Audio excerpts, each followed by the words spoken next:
Hello guys, আমি ঝর্ণা আবারও চললাম কিছু কথা শেয়ার করতে। তো বিয়ের পরে আমার মেয়ে যখন 6 মাস বয়স তখন আমি আমার বাবার বাড়ি এসেছিলাম। এখানে আমার মাসির ছেলের বিয়ে।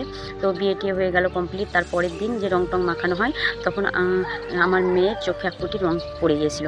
রংটা হচ্ছে পাতা রঙের রং। হাতে বুলিয়ে সবার মুখে চোখে মাখানো হচ্ছিলো, সেই মুহূর্তে আমার মেয়ে চোখে পড়ে গিয়েছিল। মানে আমার মেয়ে কৌটোর দুধ খেতে তখন ল্যাকটোজেন, তো ওটা খাচ্ছিল, তো দুধের কৌটোর পেছনে লেগেছিলো, একটু চোখে পড়ে গিয়েছিলো। তো পড়ে যাওয়াতে সঙ্গে সঙ্গে আমরা মানে যে কোনো অসুখ হলে মনে হয় তখন মনে হয় যে কোথায় নিয়ে যাবো। তো আমাদের গ্রামেরই ডক্টরের কাছে প্রথমে নিয়ে যায়, তারপর বলে যে এখানে হবে না, পাশের গ্রামে একটা ডক্টর, ওটা ভালো, ওর কাছে নিয়ে গেলাম। তারপর ও বললে যে এই ওষুধ দিলাম, এতে যদি ঠিক হয়ে যায় তো ভালো, আর যদি না হয়ে যায় তোমাকে বহরমপুর যেতে হবে। তো তারপরের দিন সকালবেলায় কী করলাম, বহরমপুর নিয়ে গেলাম। বহরমপুরে ভালোভাবে টস করে দিল, তাকাতে পারছিল না, চোখটা একদম লাল হয়ে গেছিলো, এতটা কষ্ট পাচ্ছিলো আমার মেয়ে। তো কিন্তু তড়িঘড়ি ডক্টরও দেখানো হয়েছিল 2-3টা। তখন আমি তো জানি যে আমার শ্বশুরবাড়ির লোকজনরা ভালো নয়, কী বলবে বলে সঙ্গে সঙ্গে আর ফোন করেও জানিয়েছিলাম যে তখন বলবে বলেনি। তো তারপরে ভালো হলো। তাও আমাকে অনেক কথা শুনিয়েছিল আমার শ্বশুরা যে হ্যাঁ বলনি, সঙ্গে সঙ্গে ওরা ওইটা করে ওর মেয়েদেরকে, মানে মেয়ের ছেলে কিছু হলে সেজন্য ভাবছে আমরা ওনাকে বলিনি সঙ্গে সঙ্গে, আর সঙ্গে সঙ্গে ফোন করে বলেছিলাম। তো প্রচুর আমাকে কথা শুনিয়েছিল যে ছেলেটাকে মার বা অমুক তমুক। আর বিয়েতে কিন্তু আমাদের মায়ের বাড়ি কারোর যদি বিয়ে হতো তো পাঠাতো না, শুধু আমাকে পাঠাতো, কেউ আসতো না। আমার হাজব্যান্ডকে তো সারা জীবন বাইরে কাজ করায়, আর ওরা টাকা পাঠায়, আর ওরা সবাই বসে বসে খায় আমার হাজব্যান্ডের টাকায়। তো তখন কী হতো, তখন ভালো হয়ে গেল যখন আমার মেয়ে অসুখ, তখন আমাকে প্রচুর অত্যাচার করেছিল ওই অসুখের জন্য, যে বলিসনি বলে। আমি তো সঙ্গে সঙ্গে বলেছি যে দেখো মেয়ের এরকম অবস্থা হয়েছে, চোখে পড়েছিল, ডক্টর দেখিয়েছে। হ্যাঁ আমাকে সাথে এখন না হয়নি, মিথ্যা করে বলছিস, 3-4 দিন হয়ে গেল হয়তো। মানে ওরা ওটা করে, ওদের মেয়ের ছেলের কোনো কিছু হলে ও তার বিআইবিআইনকে চক্করে বলে না, সেই জন্য ভাবছে আমরা অনেকে বলিনি বলে আমাকে খুব কথা শুনিয়েছিল। তারপরে যখন ওদের বাড়ি গেলাম, ওদের বাড়ি গিয়ে আমার ননদ বেড়াতে আসে। তারপর আমার ননদের ছেলের প্রচণ্ড পায়খানা, এত পায়খানা করছে তখন। এখানকার মানে 2-3 দিন 4 দিন মানে 7-8 দিন ধরে এই ডক্টর মানে পাশে গ্রাম হাতুড়ি ডাক্তার, মানে আমার বেলায় বলছিল যে হাতুড়ি ডাক্তারে কাজ হয়, হাতুড়ি দেখিয়েছে মনে হয়, হাতুড়া ডাক্তার, ভালো ডাক্তার দেখায়নি বলে আমার সঙ্গে ঝগড়া করছিল। এদিকে টুকটাক ডক্টর দেখায়, যখন ভালো হয় না তখন লাস্ট মুহূর্তে লালবাগ নিয়ে গেছিলো। তাও যে হয়েছে অসুখটা সেটা বলবে না আমার নন্দুকে, তো ওটা জানাতে দেবে না। ফোন করছে কী হয়েছে, না তো কিছু হয়নি, বাড়ি আসবে না, তো এখন আসবো না, কিছুদিন পরে বাড়ি যাব, এখন যাব না। আসলে অসুখটা যে হয়েছে সেটা বলবে না ওরা, মানে ওরা ওটা করে বলেই তো আমাকে অতটা কথা শুনিয়েছিল।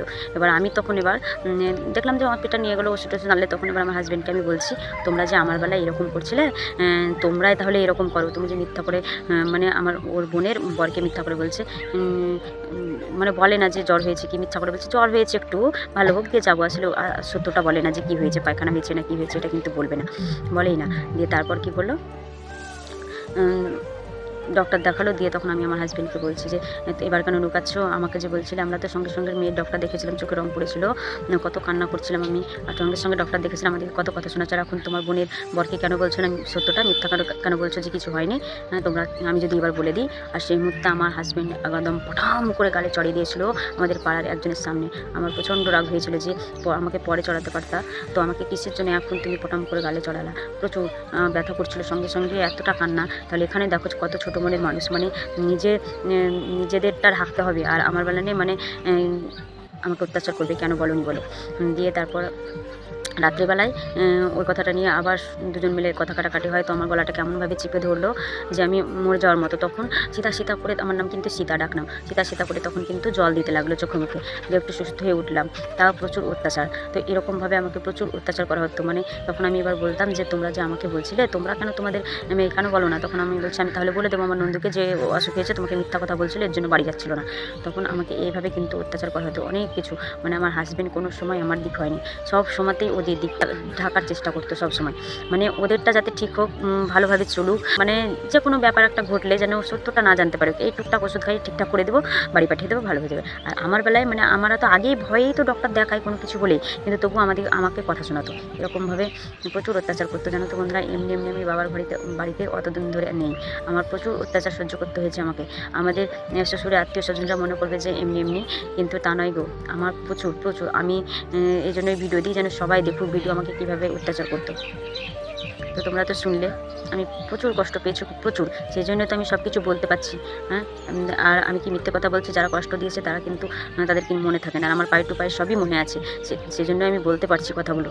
তো তারা তো বলবেই ভিডিওগুলো দেখে যে সব মিথ্যা, কিন্তু ওরা যতই বলুক, ভগবান আছে ওপরে আর আমি আছি নিচে, একদিন এই ফল পাবেই, পাচ্ছেও তো। তো যাই হোক, আবারও শেয়ার করব অনেক কথা বন্ধুরা। তো সন্ধে লেগে যাচ্ছে, এটুকুই আজকে, টাটা, বাই।